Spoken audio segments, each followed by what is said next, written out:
Underscore a récemment posté une vidéo intitulée Le hacker éthique qui a berné tous les médias français. Une vidéo intéressante qui a relevé plusieurs questions qu'on se posait au sein de la communauté cybersec francophone, mais aussi qui a présenté Florent Curté comme étant un menteur, charlatan, voire même un escroc. En suivant cette vidéo, je me suis dit c'est dommage qu'on ne puisse pas avoir l'avis de Florent et voir son point de vue. C'est alors que je l'ai contacté et très vite nous avons organisé notre rencontre. Le samedi dernier, j'étais à Paris, nous avons tourné une interview sans langue de bois ni filtre. À la fin de l'interview, il a tenu à ce que j'ai ceci. Il s'agit là d'un dossier qui contient plusieurs documents secrets auxquels ni lui, ni Gabriel ou même Micode n'ont eu accès. Restez jusqu'à la fin de la vidéo puisque je vais vous révéler ce qu'il contient. Bonjour Florent. Bonjour Waked. Merci de m'accorder ton temps pour cette interview. Il y a presque 2 ans, tu fais le tour des médias français, tu passes sur les chaînes, tu passes sur RMC, tu passes sur France Télévisions, etc., etc. Ensuite, il y a eu ton procès, mais l'événement récent, marquant, et qui nous a amené à cette interview, c'est qu'il y a 5 jours, Underscore poste une vidéo sur sa chaîne qui est intitulée « Le hacker éthique qui a berné tous les médias français ». On va prendre point par point ce qui a été dit, mais avant, comment toi tu l'as vécu quand tu vois cette vidéo avec ton nom dans le titre? Merci de ton accueil. En fait, dès lors que le livre est sorti et que je sais que j'allais être médiatisé, on m'a dit surtout arrête de regarder Internet, parce que voilà, l'humain et le côté émotif que je suis fait que il y aura peut-être même 90% ou 95% de commentaires qui seront positifs, mais les 5%, c'est les seuls 5% qu'on retient. Alors dès que j'ai vu que cette vidéo était sortie, et puis que j'avais vu le casting, donc Micode qui est quelqu'un qui m'avait accueilli, qui voulait faire l'interview web avant la sortie de mon bouquin, et Tic et Tac, comme il s'appelle, Gabriel Thiel et son comparse, et que j'ai vu le titre, je me suis dit oh punaise, les gars, ça fait 1 an que vous êtes sur mes côtes, avec les motivations qui sont les leurs et qui sont assez criantes de vérité dès lors qu'on s'intéresse un petit peu au dossier. Et puis j'ai vu vociférer pendant 35 minutes, et puis comme tu le dis, Wakel, avec mon nom dans le titre de la vidéo. C'est-à-dire que Dixit Micode, Michael, c'est pas l'invité dont je suis le plus fier. Par contre, il est fier de mettre mon nom dans le titre. J'avoue, on va lire en détail, mais c'est vrai que j'avoue que quand il a dit ça, j'ai trouvé ça quand même marquant. J'ai dit, je l'aurais pas dit celle-là. Mais est-ce qu'ils t'ont contacté avant de faire ça?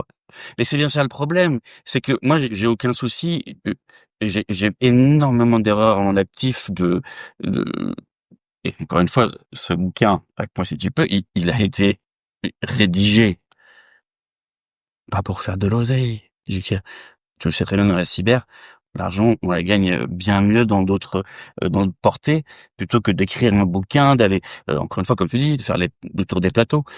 C'est pas comme ça qu'on gagne de l'argent. Moi, j'avais un chat dans la gorge, et pour le faire sortir, j'ai dû écrire ce bouquin, et ce bouquin, il était à destination de ma famille, de mes proches. C'est parce que j'arrivais plus à parler, j'arrivais plus à m'exprimer, et j'ai fait des grosses bêtises étant gamin. Et ce bouquin m'a permis de m'exprimer. C'est tout. Mais je l'ai pas écrit pour ce qu'ils ont pu dire, m'inventer une vie et compagnie. Je veux dire, encore une fois, il y a plein d'autres médiums, plein d'autres moyens pour gagner de l'argent. Moi, je l'ai fait pour me réconcilier avec le flot d'avant, d'expliquer à mes parents peut-être qu'il y avait d'autres raisons que simplement le hacking ou à mon passif. Mais c'est tout. On va aller point par point. Le premier point sur lequel j'aimerais qu'on intervienne, c'est Hackers sans frontières. Je vais être honnête avec toi, et je te l'ai dit avant, moi, j'ai été invité à rejoindre Hackers sans frontières.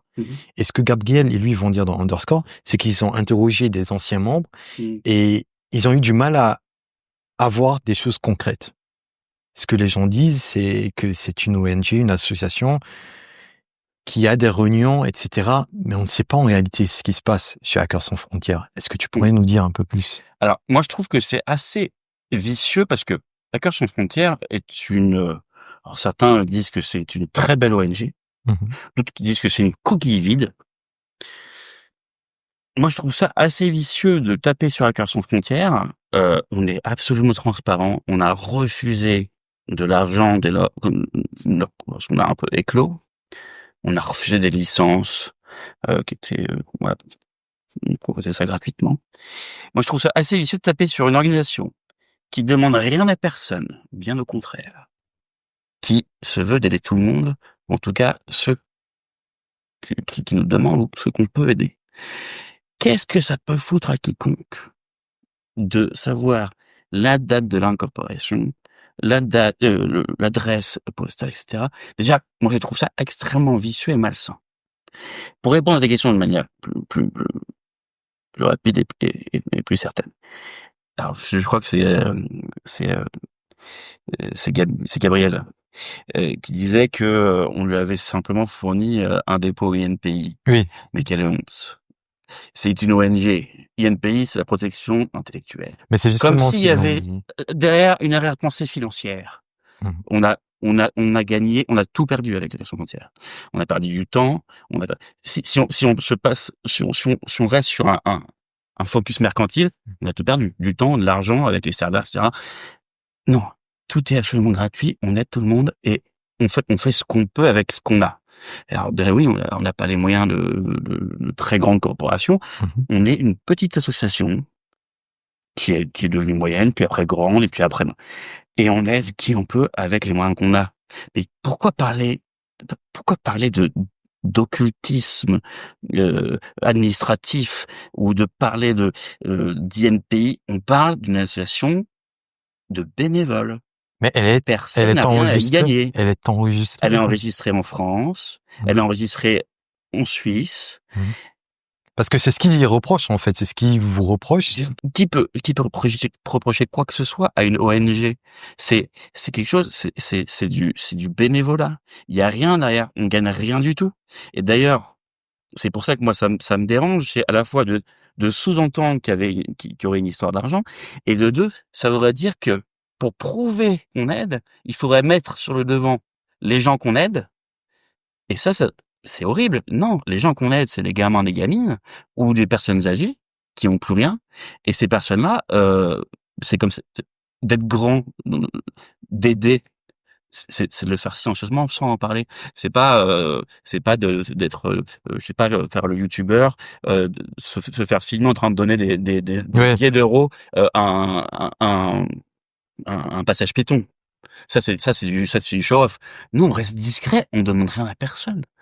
On aide le plus possible et dans la discrétion et la confidentialité qui nous incombe, parce que on traite de sujets parfois qui sont très sensibles et voilà, comme tu as pu le dire, peut-être que tu as été proposé, on t'a proposé de rejoindre Hackers sans frontières et voilà, coquille vide. Mais on va pas faire une plaquette marketing. Regardez, on en est à 3 sauvetages de pédoporn de gamins, 5 personnes à qui on a essayé de récupérer de la crypto qu'ils ont perdue. C'est pas du marketing le bénévolat. On peut pas. C'est pour ça en fait que vous ne mettez pas en avant, vous parlez pas. D'accord. Donc Et c'est vraiment voulu de votre part que de ne pas parler. Mais qu'on demande des comptes à une assemblée générale d'une énorme société, un Total, parce qu'on on attend des dividendes parce qu'on est actionnaire. Je comprends qu'on demande des papiers, savoir comment est-ce que la société se porte. Mais on est une petite ONG bénévole, on ne demande rien à personne, on refuse même, on a refusé parfois des financements. Pourquoi est-ce qu'il y a des gens qui viennent chercher des noises alors qu'on demande rien à personne? Bien au contraire, on agit dans l'ombre pour pousser à la lumière. Pourquoi cette méchanceté? Je vais reprendre encore ce que Gabriel a eu à dire, c'est que dans Hack-moi si tu peux, ton livre, il est dit que vous avez déposé le statut le soir même de la création. Et en fait, c'est ce qui est reproché. Ce statut, vous l'avez déposé où? Vous avez dit en France et en Suisse. En Suisse, Ouais. tu as aujourd'hui tous les documents qui... Ouais. D'accord. Ah ouais, bien sûr. Ben oui. Et puis tu sais, le statut d'ONG, parce que donc c'est Association de loi 1901 en France, Mhm. mais c'est ONG à Genève. On a même une plaque qui est marquée Hackers sans frontières. Mais ça, les gens, c'est ça qui est horrible, c'est qu'il faudrait qu'on aille faire une caméra embarquée pour montrer qu'il y a vraiment la plaque Hackers sans frontières en Suisse. Mhm. Et ça, ces bureaux qu'on a, ils sont donnés gratuitement par quelqu'un, enfin par une société qui nous aide. Simplement, on a une salle de réunion avec une prise internet. Mais voilà. Et ça, pareil, quand on a dit qu'on avait les bureaux à Genève, oh, ils cachent peut-être de l'argent. Moi, je trouve que c'est tellement pervers de penser comme ça. On demande rien à personne. J'ai tellement de personnes qui pourraient témoigner de comment on a pu les aider. Mais ça serait du show-off et ça serait du Ça serait vicieux. du charity porn. Ouais, je vois ce que Et tu dis. charity porn, c'est horrible. Faire de l'argent sur la misère, mais quelle honte. Donc, ils font ce qu'ils veulent. Et donc, je vais te fournir les statuts. C'est ça, c'est que Tu en feras ce que tu veux. tous les documents, enfin ceux qu'on sera autorisé de partager, je vais le mettre à l'écran pour que les personnes qui suivent cette vidéo puissent les voir. La deuxième chose qui t'était reprochée, c'est que tu es passé dans plusieurs plateaux et en grand titre, ce qui était utilisé, c'était la CIA. Et en réalité, il s'avère que c'était, et tu l'as dit toi-même sur ton post LinkedIn, c'était l'US Secret Service, c'est bien ça? Mhm. Pourquoi ce choix? C'est vrai, je trouve que c'est quand même une attaque assez basse. Mhm. Et si je l'avais su, parce que c'est pas absolument pas volontaire, si j'avais su, j'aurais mis United States Secret Services plutôt que CIA. Bon. Et l'opération Hard Drive qui a conduit à mon arrestation, ça a été impulsé par les United States Secret Services, USSS. Suite à ça, il y a le FBI qui a pris attache avec l'ambassade des États-Unis à Paris. Suite à ça, l'OCTIC s'est emparé de l'affaire. Et donc, on me reproche d'avoir dit le mot CIA.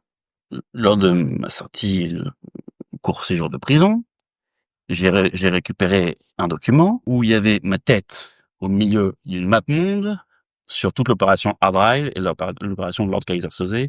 En fait, toute l'opération où ils ont busted the ring, où ils ont arrêté tout le monde. Et il y avait sur la France, il y avait ma petite tête, voilà. Certes, quand on tape mon prénom ou mon pseudonyme, c'est le site des services secrets américains qui ressort, et pas de la CIA. Bon, voilà. Erreur de manuscrit, ce qu'on veut, mais est-ce qu'il y a une seule seconde, qu'est-ce qui est le plus sexy? C'est presque United States Secret Services. Il y avait des special agents. Je dirais perso la CIA. Peut-être la CIA, mais dans tous les cas, c'était pas du tout volontaire. Mais tu savais très bien que c'était pas la CIA. Ah non. Mais tu Ah savais non. pas? Ok. Ah non. Quand on a écrit le bouquin, le passé était passé depuis très longtemps. Mhm. Moi, je me rappelle très bien de ce que j'ai vu sur PowerPoint d'un slide share qui a été partagé par un Qui a disparu par la FBI, suite. qui a disparu. Mais encore une fois, qui a disparu. Un peu comme si ça m'arrangeait que, ben non, c'est de la vérité.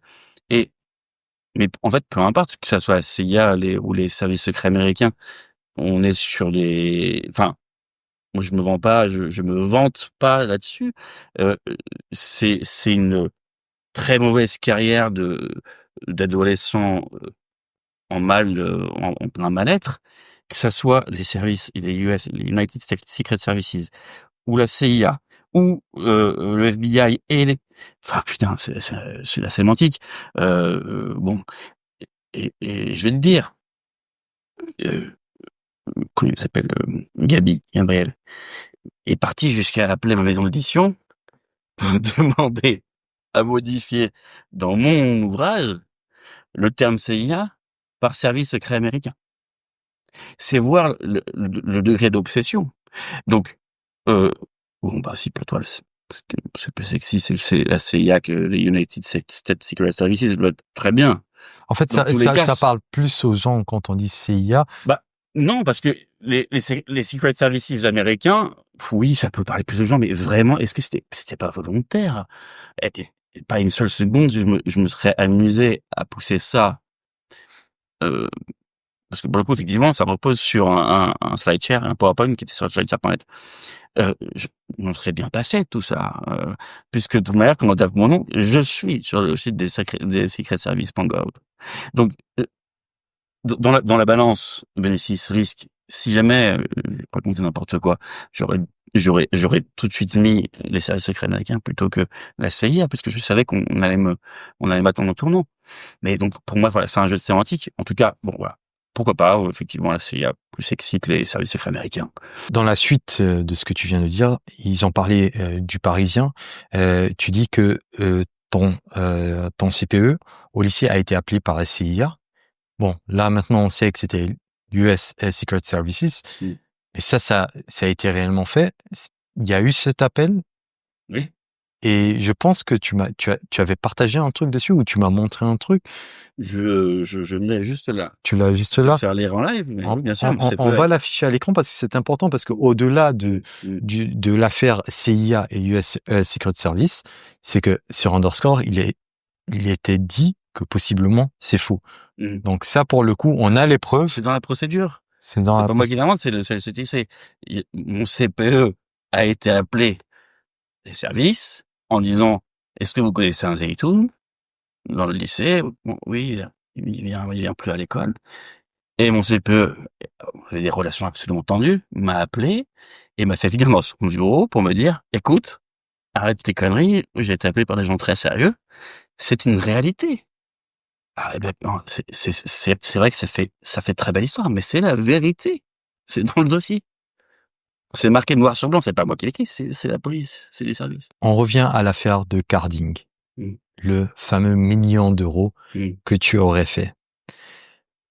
Il a dit que lors du procès, tu as dit ne pas avoir fait ce million d'euros. Tu confirmes cette information? Que j'ai dit que je ne l'avais pas fait, 1 million d'euros? Alors, vous savez, quand on a un juge, un président du tribunal, qui nous demande si dans le passé on avait fait plus d'1 million d'euros de carding, de fraude, ce qu'on veut. On la ramène pas. Et puis même, moi je le confirme, et j'ai toujours dit, j'ai pas gagné 1 million d'euros dans une poche, dans une escarcelle. Non. Je relate des faits, c'est que en transaction, in and out, j'ai été le premier mineur en France à faire plus d'1 million d'euros sur les dark markets de l'époque. Voilà, c'est un fait. Maintenant, pardon de m'être défendu au niveau du tribunal et du président en lui disant non, bah oui, enfin, c'est un moment, faut arrêter. Il y a ce qu'on appelle la prescription et puis la réintégration, c'est-à-dire que la question qu'on m'a posée au jugement, c'était sur des faits qui avaient déjà été jugés en 2007. Il y a quasiment 15 ans. Donc, ça change pas grand-chose. Mais ces éléments ont été évoqués pour essayer de taper sur ma crédibilité. Mais on peut pas juger 2 fois une personne. J'ai déjà payé parce que j'ai fait en 2007. 4 ans et demi d'instruction, des dizaines d'heures de garde à vue, la prison. Donc, je pouvais pas être jugé 2 fois. Donc, c'est pour ça que je me suis quand même permis de ne pas confirmer le fait que, je crois que c'est une autrice américaine qui avait été, qui avait demandé les détails au FBI lors de mon arrestation. Voilà. Elle l'a dit dans un livre, ou dans 2 livres, je crois, Dark Marketeers, ou je sais plus où. Voilà. J'étais le plus jeune Français à faire 1 million d'euros en fraude sur le dark market de l'époque, voilà. Et je vais pas dire au président, si, effectivement, non, ça va pas dans mon sens. Et puis, dans tous les cas, je ne peux pas être jugé 2 fois. Donc voilà, on peut pas faire une confusion de peine sur quelque chose qui s'est passé il y a 15 ans. Tu as fait de la vente de bases de données. Ces bases de données, est-ce que c'est vous qui les piratiez? Est-ce que tu as piraté ces bases de données? ou est-ce que tu revendais juste des bases de données qui ont été piratées par d'autres hackers? De l'époque Hacking Carding? Oui, Hacking Card. J'ai hacké les bases de données. Enfin, à l'époque, c'était, bon, il n'y avait pas SQLmap, il n'y avait pas, il y avait pas, il y avait pas, Quoique SQL Map, je pense que non, c'était en quelle année? non, c'était pas 2006-2007. Hmm. C'était après. Parce que à l'époque, c'était absolument simple. Il n'y avait pas de, on était très loin du DevSecOps, du fonctionnement, de la pensée SOAR, non, à l'époque, toutes les entrées utilisateurs menaient à de la manipulation de bases de données. Et à l'époque, il n'y avait pas du tout de RGPD, de CNIL, de PCI DSS. Toutes les données étaient stockées en clair dans les bases de données. Donc, encore une fois, pourquoi est-ce que je suis justifié sur un truc? Oui, j'ai piraté des bases de données en 2005, 2006, 2007. Oui. Et après, j'ai déjà vendu, oui.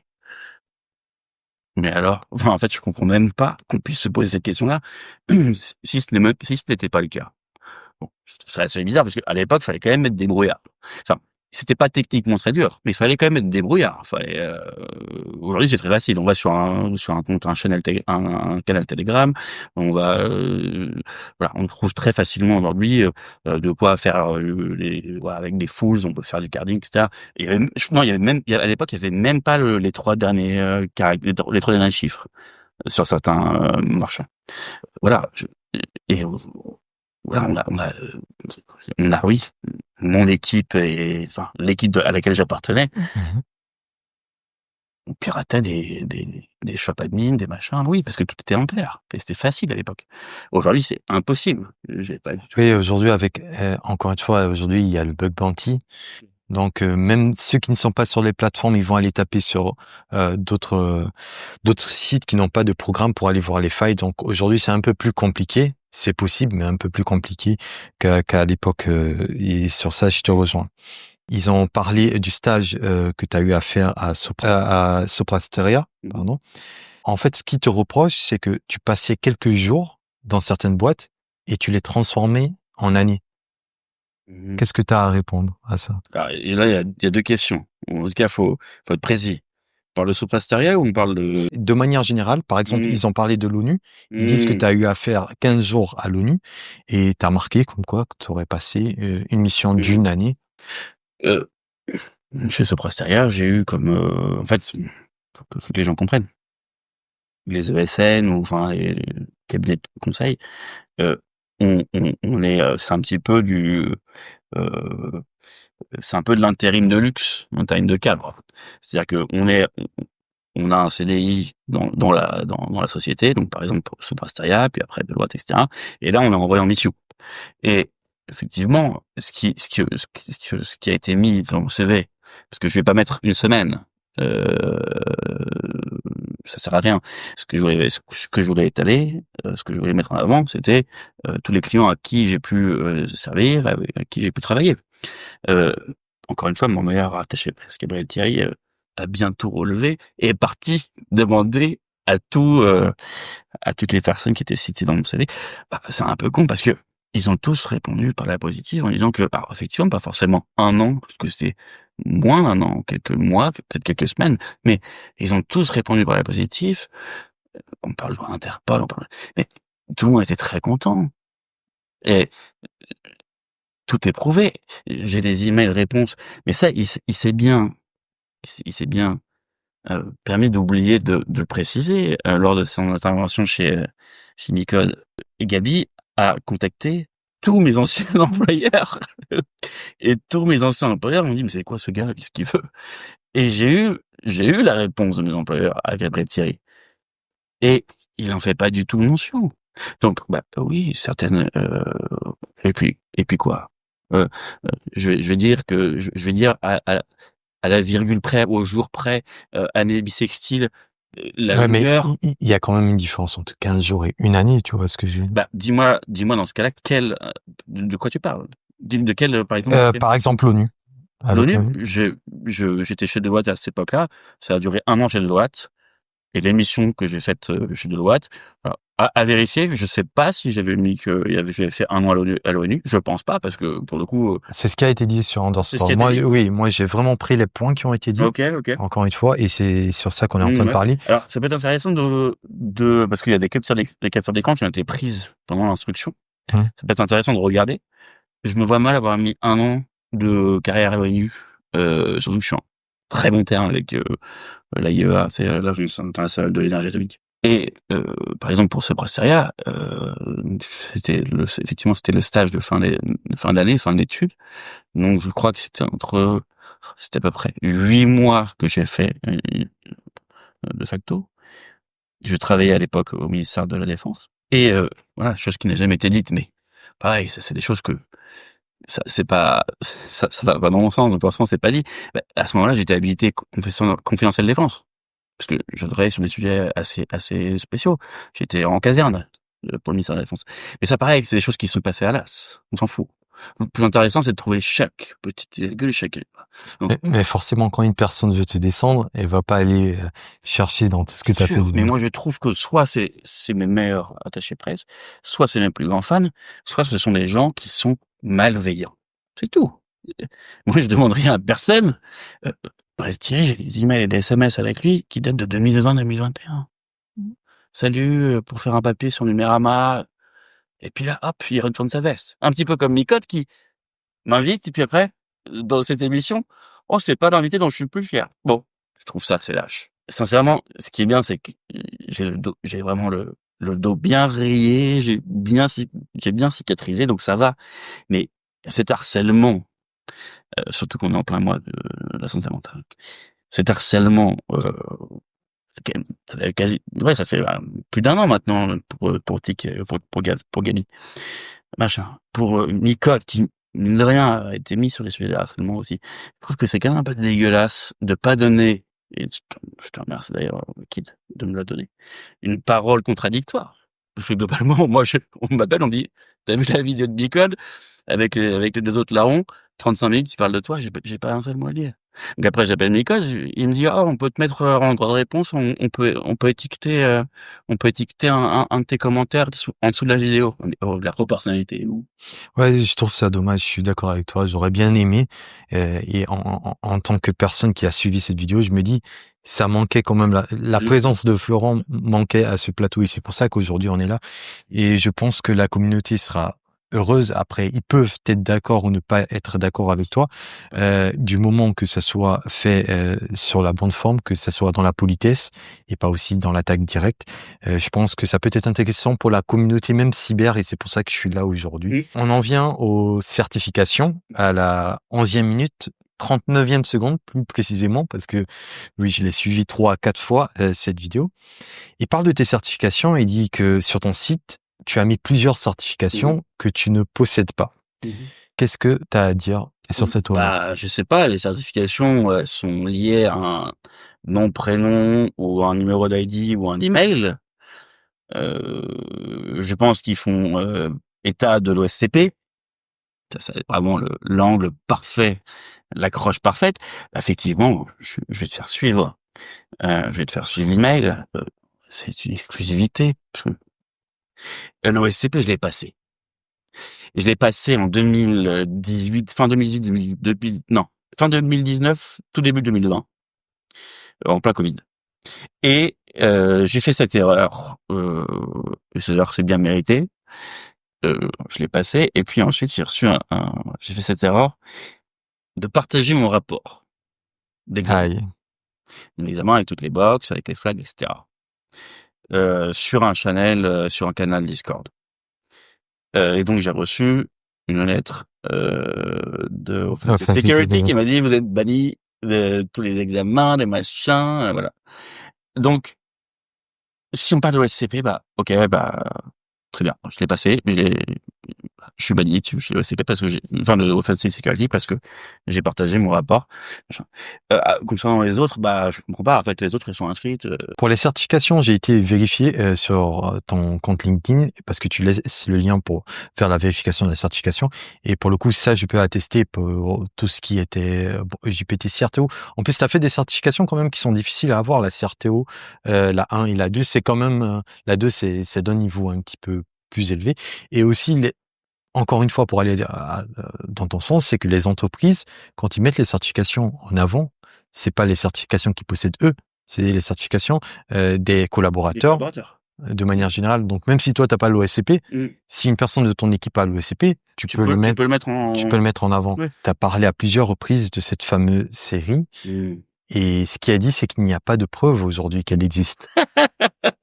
Qu'est-ce que tu as à dire?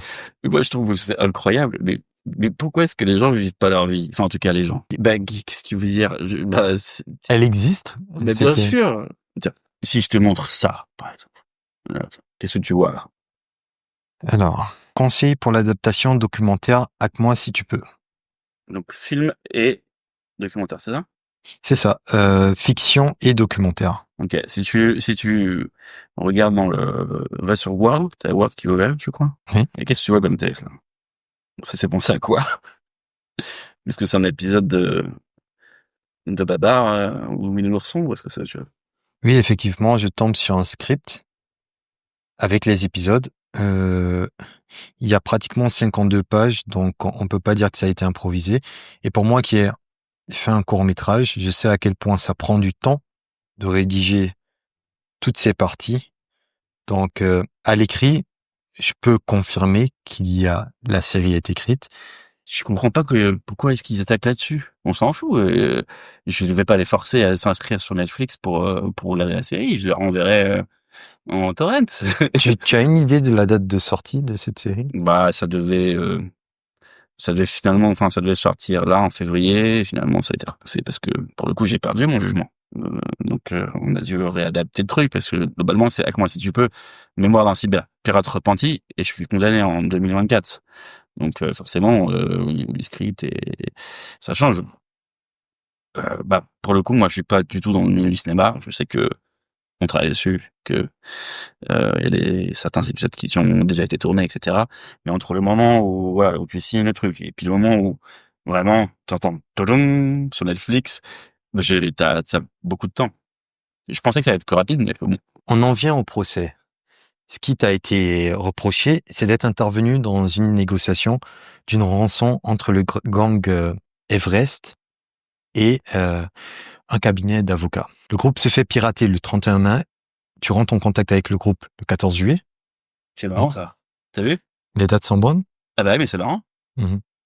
On me dit que je suis un pirate et que je fais de l'argent sur des morts. Donc j'ai hacké mais donc donc en fait ils se sont fait hacker en mai et moi je suis là en juillet. C'est marrant. Donc en fait je fais de l'argent parce que moi c'est quelque chose qui m'a beaucoup choqué, qui sera peut-être domaine du pénal. On me dit d'avoir fait de l'argent sur des morts, d'avoir piraté, c'est insupportable. Le cabinet d'avocat avait été piraté en mai et même encore avant parce que c'était l'infogéreur Xefi qui gérait beaucoup de sociétés en France, donc le cabinet d'avocats. Et moi, j'arrive en juillet pour essayer de décanter la solution pour pas que... Mais pourquoi tu arrives déjà de base? Pourquoi j'arrive? Parce que j'étais l'interlocuteur numéro 1 de certains groupes en France. Et parce que là, pour le qui coup... passait par moi et avant de le mettre sur Internet. Le but, c'était gagner du temps. Moi, le but, c'était que les données ne partent pas comme ça parce que le mal est... Déjà, quand on se fait pirate, enfin, quand il y a un ransom, il y a une perte d'exploitation, il y a une perte d'image énorme si le nom de la société est mis sur un site de ransom, une perte de confiance. Enfin, c'est absolument horrible. Donc moi, ce que je faisais, c'est d'être mis en tampon avec les hackers. Mais qui t'a demandé pour le groupe Everest, les par services exemple? secrets français. La D'accord. DGSI.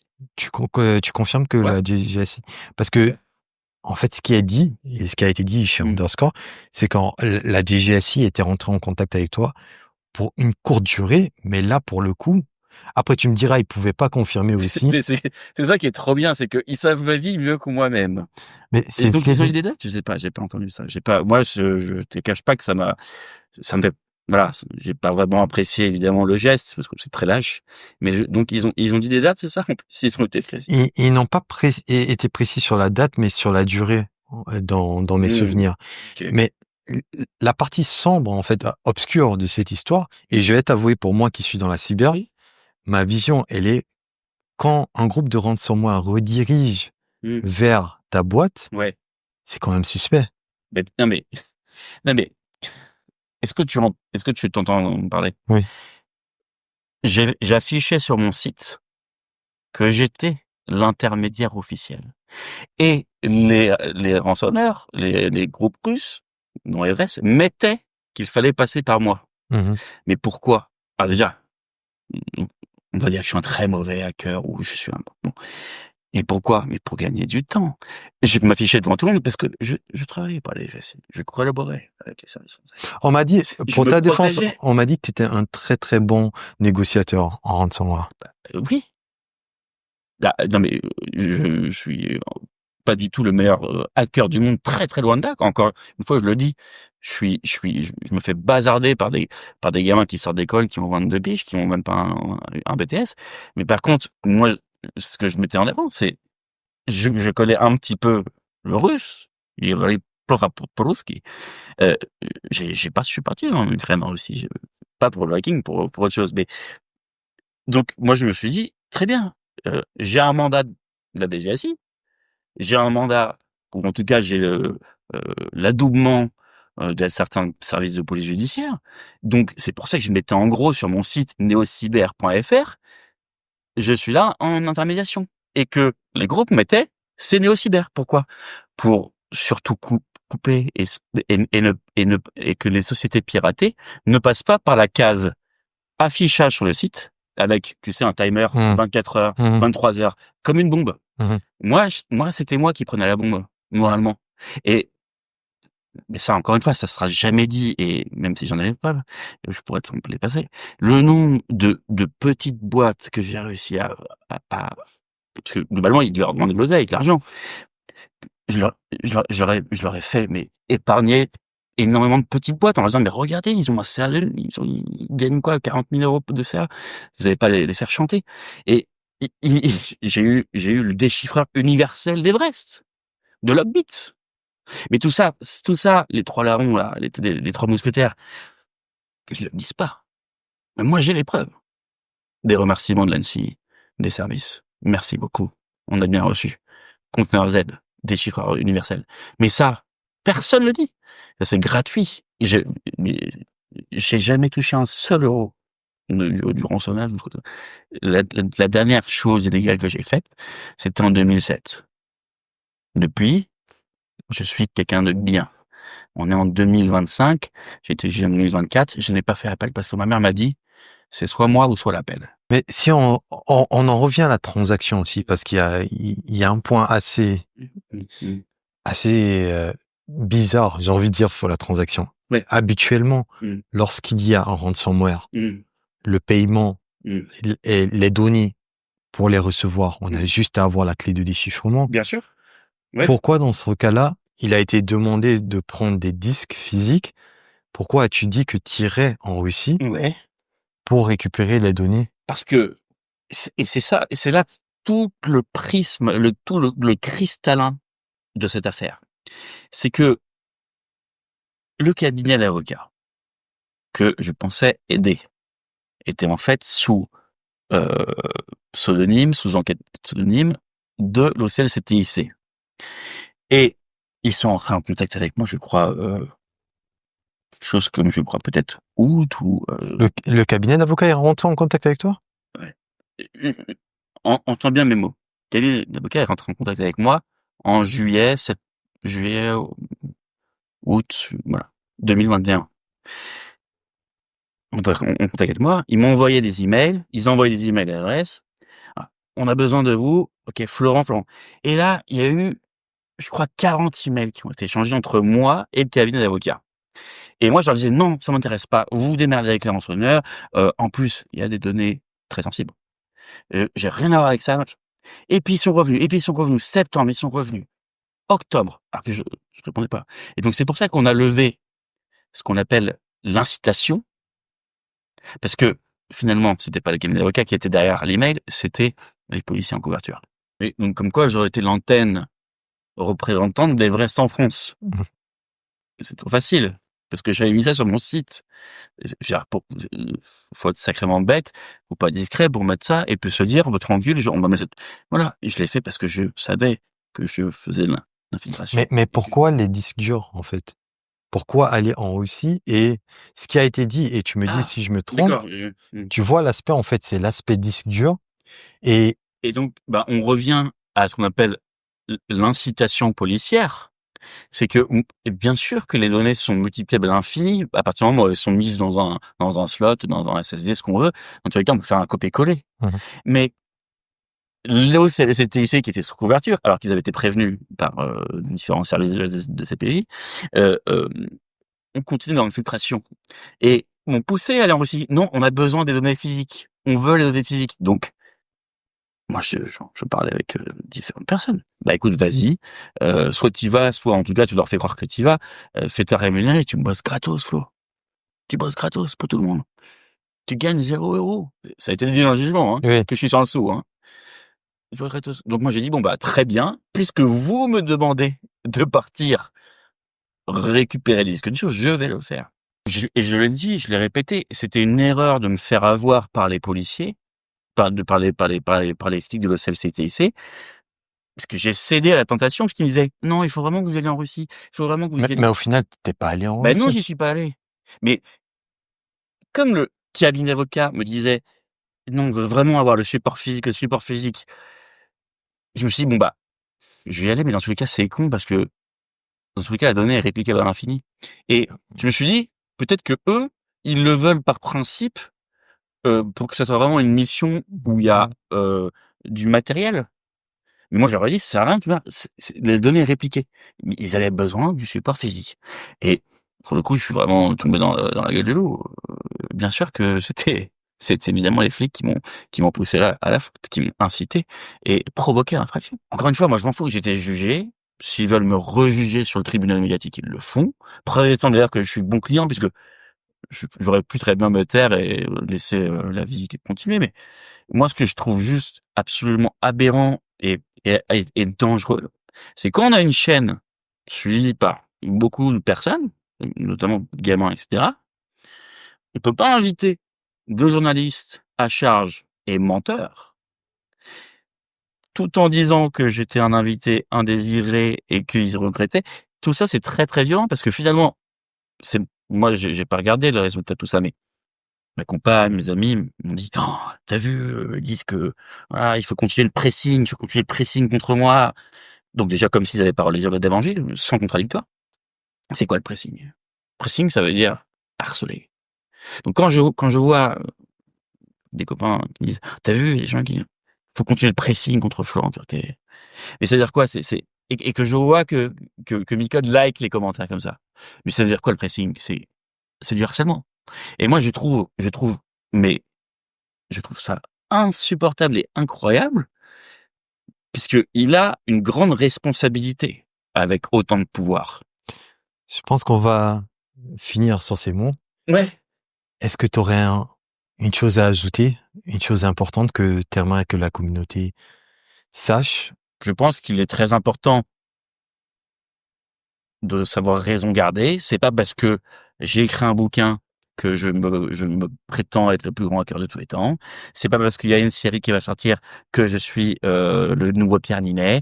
C'est pas parce que je fais des plateaux que je suis un influenceur. Non, reprenez un peu de distance. Le bouquin, c'est pour que il y a des gamins ou des ou des personnes qui sont pas sensibilisées à la cybersécurité, qui puissent comprendre un petit peu la trajectoire d'un gamin harcelé qui a fait des bêtises dans l'informatique. C'est tout, point. Et puis mon jugement, bah oui, j'ai été jugé, et puis voilà. L'État a jugé au nom du peuple français. Ne vous mettez pas, et je parle pas pour la communauté, je parle aux gens qui sont un petit peu, je trouve, assez déviants dans leur pensée et assez pervers. Punaise, le peuple français a jugé, j'ai été jugé. C'est stop, arrêtez. En tout cas, merci beaucoup, Wakid, de ton invitation. J'avais plusieurs plusieurs options pour répondre. Moi, je trouve que c'est parfait d'être avec toi ici. C'est absolument neutre et on est dans une chambre d'hôtel. Ça fait vraiment assez sombre, mais au moins c'est absolument neutre. Voilà, il y a une table qui nous sépare. On se connaissait pas avant, très important. Je te remercie. Je te remercie parce que j'ai l'impression, je sais pas pour te mettre dans la sauce, mais j'ai l'impression que tu fais preuve d'une plus grande rigueur journalistique que les Trois Mousquetaires. On arrive à la fin de l'interview et à ce fameux dossier. Il contient des échanges, des messages, des mails, des témoignages que je ne peux pas vous présenter à l'écran au risque d'avoir des poursuites judiciaires. Ce que je peux vous dire, c'est qu'il atteste des échanges entre Florent et les entités dont il vous a parlé, ainsi que sa contribution pour la protection de nombreuses entreprises françaises de manière bénévole. Vous pouvez potentiellement vous dire que ces preuves ont été faites de toutes pièces par Florent. Peut-être. Je vous laisse vous faire votre avis et tirer vos conclusions.